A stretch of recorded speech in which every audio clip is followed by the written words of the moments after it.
Hi everyone, it's Raina. So this video is looking at those people who have their natal Juno in the sign of Scorpio. And I guess I'm doing this one first because my partner has Juno in Scorpio. I was looking at the years that it went into it, and he also has Venus in Scorpio. And the weird thing is, when I looked up mine, my Venus is in Aquarius and my Juno is in Aquarius. It's like, what are the odds of that being true? I mean, of course, you can have your Venus and Juno in the same sign, but then to have your partners in the same sign, that's pretty wild stuff. So, um, Juno is supposed to be the type of soulmate that you're looking for. What is the perfect relationship for you? And you might be saying to yourself, well, how does that differ from Venus? Basically, it's love versus commitment. And you might be thinking that those are synonymous terms, but they're really not. You can be romantic and have all these notions about love, but whether you stay committed is a different story. If your Venus is in Gemini, if your Venus is in Aries, you may seek the novel, the latest experience, or more than one person in the case of Gemini, because you like variety. And if you have Juno in um, Scorpio, let's say you did have Venus and Gemini and Juno and Scorpio, that would be really weird because you would have like a completely different attitude towards a long term relationship. Now, what might transpire is that you would have a bunch of affairs, uh, knowing that they were not the right person, that that was not your soulmate. So I do think that that could transpire like that. But anyway, I want to give a shout out to astrology.com. I guess this is where I was reading last night when I was preparing to do this, but because I pulled it up again, and I'm going to just be discussing some of the things that they say. I don't know if I saw them mention the word soulmate. That was in other places. And basically, when we use the term soulmate, there is this sense of, destiny, right? And we really feel that somebody is meant for us.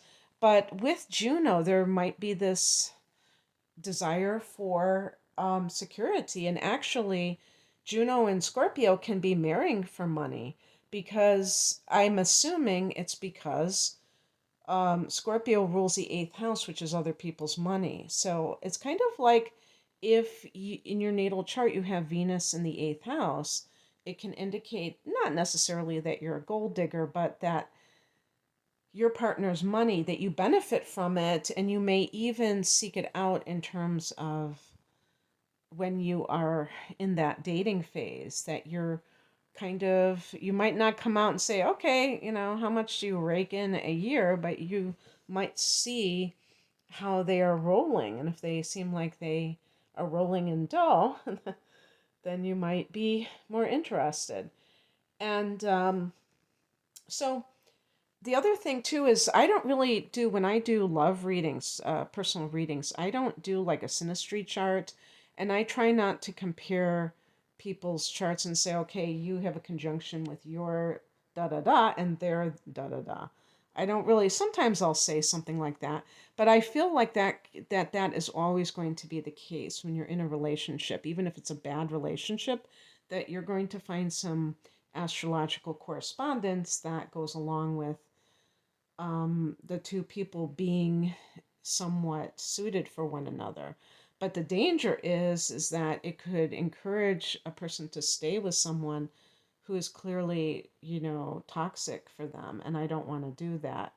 So I try to avoid those kinds of things because people tend to get very caught up in it if they really want to remain in that relationship, even though if it's a bad relationship. So anyway, upon looking at this situation regarding karmic, or let's see how they put it. I think it was on another site that I saw this, but it's, yeah, synastry aspects. But I think that they're talking about how it relates to the, the sense of karma, and maybe you could say soulmate. I think they said they used the term soulmate. And they mentioned having the conjunction being the most important. And typically, this will be when the two people have um, the planets in the same sign, but it doesn't always work out that way. It might be a late degree of one sign, early degree of the other. But they're talking about Juno here, so it's about a conjunction between your one of your Junos and the other person's ascendant or descendant. The descendant is the cusp of the seventh house of committed partnership. So if you have either one of those, and then they mentioned also inner planets like, you know, maybe the sun, moon, Mercury, Venus, or Mars, I guess. But not quite sure how that pans out. But anyway, I would definitely say if it's in the seventh house for sure, because that's the marriage house, it's a commitment house. I'm going to have to check my partner's Juno, the degree it is, because I actually have Scorpio as my descendant, so the plot thickens.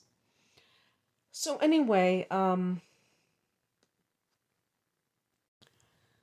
Juno is an asteroid, and this is the kind of influence that shows what you're looking for, your needs for a committed partnership, but also in the long term, and also what your attributes are concerning partnership. With Leo.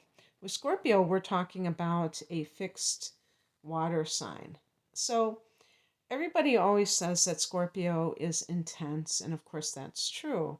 But the other thing that is going on with Scorpio is that it is very devoted to its partner. Yes, we can talk about the suspicious tendencies and the obsessive tendencies of Scorpio, but they're not always manifesting in the way that you think they would. For instance, my partner has a sun in Sagittarius, and so that modifies Venus in Scorpio, makes it less possessive and intense like that. But no, well, I shouldn't say makes it less intense, because sometimes these people may be like concerned about their partner, always wondering, are they okay? So they might be obsessed in that sense, but not, like suspicious, like you would expect that scorpionic influence to manifest. So it goes without saying that when somebody has Juno in Scorpio, that they are very attuned to the concept of marriage, or as they put it on astrology.com, long-term commitment. Because, marriage, some people think that that means like a legal thing, and they get caught up in that. So let's just say a long-term commitment. And, not everybody is acclimated in that way. Some people believe that well, maybe we'll stay together, maybe we won't. This kind of person is looking for somebody that they can feel that they can be with them for a lifetime. And so it's possible now, of course, this is going to take other factors, astrological factors that the person may sense things about that person, but a person that they're with, that would make them not marriage material. And again, when I'm talking about marriage, I'm talking about any kind of committed partnership.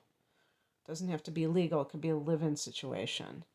So you may be very attracted to someone and you may think that you're compatible with them, but if you think that they are flighty, that they are commitment phobic, you may pass them over, feeling that they're not for you because of that, and it being very important to you. So this is one of the reasons why somebody could have a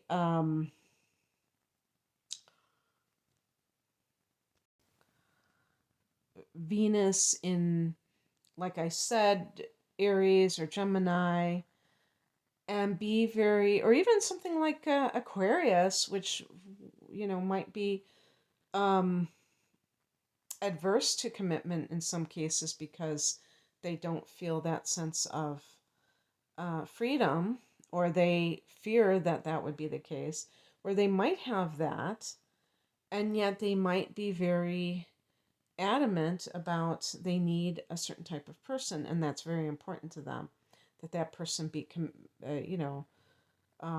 worthy of commitment, as well as they can sense that that person is a committed individual. And we have to remember that partnership can be motivated by different desires. Some people want a family, and so they're looking for somebody who is reliable, but they don't necessarily have to be madly in love with that person. They may be more impressed by someone who they consider to be very, you know, like good parent material, has a steady job, responsible, like a Capricorn. That was the first thing that came into my mind. Even if this person's sun sign is in Gemini, or I keep picking on Gemini, I don't mean to do that, but even if their sun sign is in Sagittarius, they may really respect the Capricorn person and want to have them as a partner because they want that aspect of life. But other people, when it comes to Juno, there's going to be a need for someone that you feel this sense of passion with. It's not enough for that person to be like dependable, considerate, and things like that. You also will probably want, maybe, well, I would just say that you will have a psychic connection with the person that you're with, because, I'm assuming they use the word intuitive. And I feel that this is because Scorpio is a water sign, perhaps. But also, Scorpio is also, because of the Pluto connection, is connected to psychology. And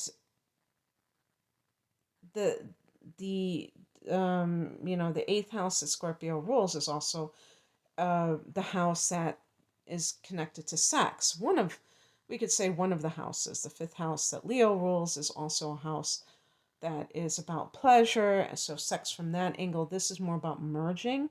The eighth house is about intimacy. So it's not the frivolous form of sex that the fifth house might be more connected to. So that's another thing that is going on. But like I said, it's not going to be a frivolous thing where you just find somebody hot and you want to have this affair with. No, that's not Scorpio. Okay, so it's this is a placement where someone may feel this sense of using relationship in terms of transformation. Now, because of what Scorpio represents in terms of perhaps any kind of themes related to betrayal and things like that. The person who has this may sometimes fear those things happening, just like with Venus and Scorpio, for instance. I would even say Mars and Scorpio. Scorpio. Scorpio in general is like this, but if you have personal planets in Scorpio or the rising sign, this may be a theme in your life of fearing betrayal or abandonment. And so it lends itself to trust issues. And so if a person can, uh, who has a Juno in Scorpio, can really have the courage to go all in with another person and really bare their soul to that person, with even if they are fearful that that person will betray them, maybe they will throw their deep dark secrets back in their face or tell other people, or um, leave because they didn't know exactly what the Juno and Scorpio person is really all about, and it kind of freaks them out. Any of those things, if you're able to really risk that, the rewards can be amazing, because this is what you require. I always say that Scorpio is a very extreme sign.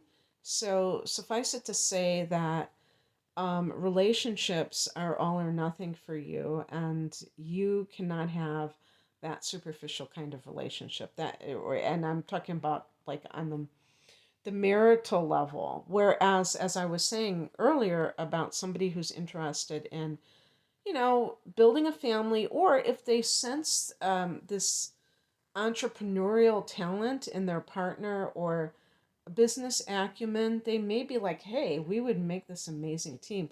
Let's build an empire together. And that would not be profane to do that just because it's this romantic partner, because you may have that in common, this desire to um, build something, on that level. And that's fine for you if you both are on the same page with that. But here we're talking about something very emotional. And this, because Scorpio is all about transformation, this can be the the route of transformation in your lifetime. This can be your personal alchemy in terms of relationship itself. But of course, you have to bring your A game. You can't be holding back like a lot of times that Scorpio tends to do. Obviously, I'm just talking about an asteroid's influence here. You may have other influences that make you more open when it comes to other people and more trusting. So it might not be that big of a deal in some cases. And I see here the astrology.com does mention soulmate, but just like I said, they mention that you have to open up, and that may be very scary. Um, but you're looking for vulnerability in a relationship and probably a partner, and you want that from that other person because you probably know deep down that that's what you need to have that merging on the emotional and spiritual levels, is that kind of ability to bare your souls and do so in a way where you're not you're just not worried about it. There's that saying, you're only as sick as your secrets. And I'm not saying that when people like really open up, it's always some kind of deep dark thing. It could simply, but it probably is something that is where they have to admit that they have a tendency to feel a certain way. Like maybe they tend to fear abandonment. That's not like such a revelation, because a lot of people are like that and can relate to that, but it can still feel very vulnerable. And the sign of Scorpio really despises vulnerability in themselves and other people.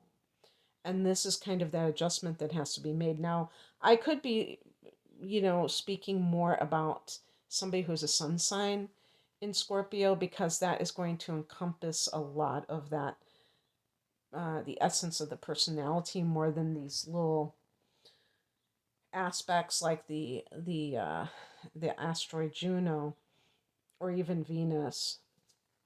But still, it can probably, there could be similar themes there.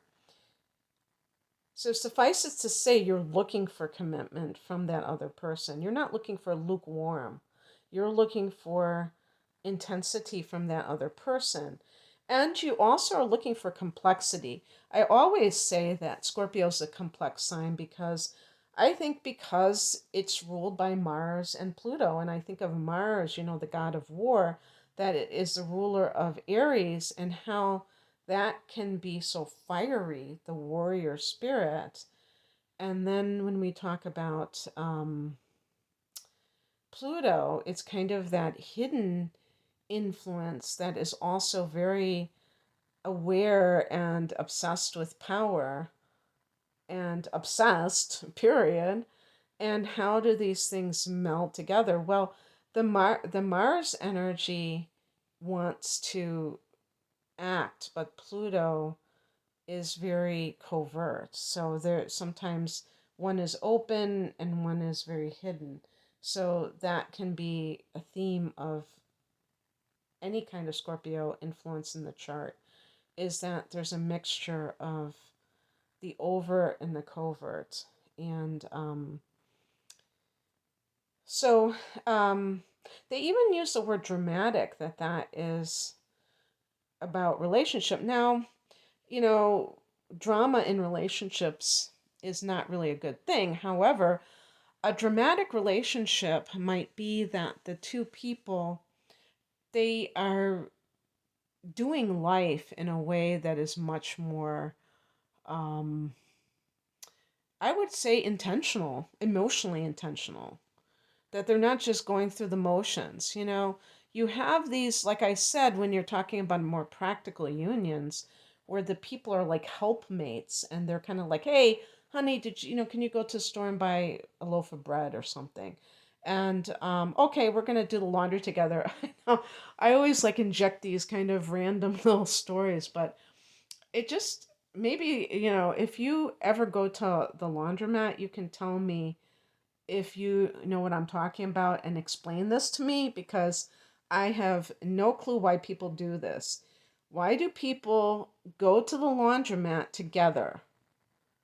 This really pisses me off. Like, and sometimes they'll bring now, if they bring their kids, I understand, because they're not going to leave young children alone. But why do couples go and do the laundry together? They just clog up the laundromat. And it's almost like, I almost think that the other one of the people is suspicious that the other one's going to go out and have a quickie somewhere with somebody else. Because why not just say, okay, you do the laundry this week, honey, and then I'll do it next week? Like, just no. And then they're both like right in front of the machine. It's just crazy. Um, it's, I don't know. I have the moon in Virgo, so I kind of like, I'm pretty persnickety about things, and when something is, I get irritated by things sometimes. Maybe there's like a good reason. Maybe somebody can tell me what that is. But anyhow, um, so loyalty may be very important to you. They say honesty here. I don't know if I would agree. I mean, obviously, we want honesty in relationships, but to me, that's more Sagittarius than Scorpio, because Scorpio loves to be secretive. So, but I do believe that the complexity is certainly true. But the key is to be with somebody who is not a simplistic, or maybe that simplistic means basic. I never have found out what the word basic really means. I'm assuming it means simplistic. Like they're a little bit too uncomplicated. and they're just like predictable, maybe. Um, I can understand that, but you know, sometimes it can get a little bit ridiculous where somebody is behaving in a way that's, um, you cannot understand where they're coming from. So it kind of can go both ways, you know.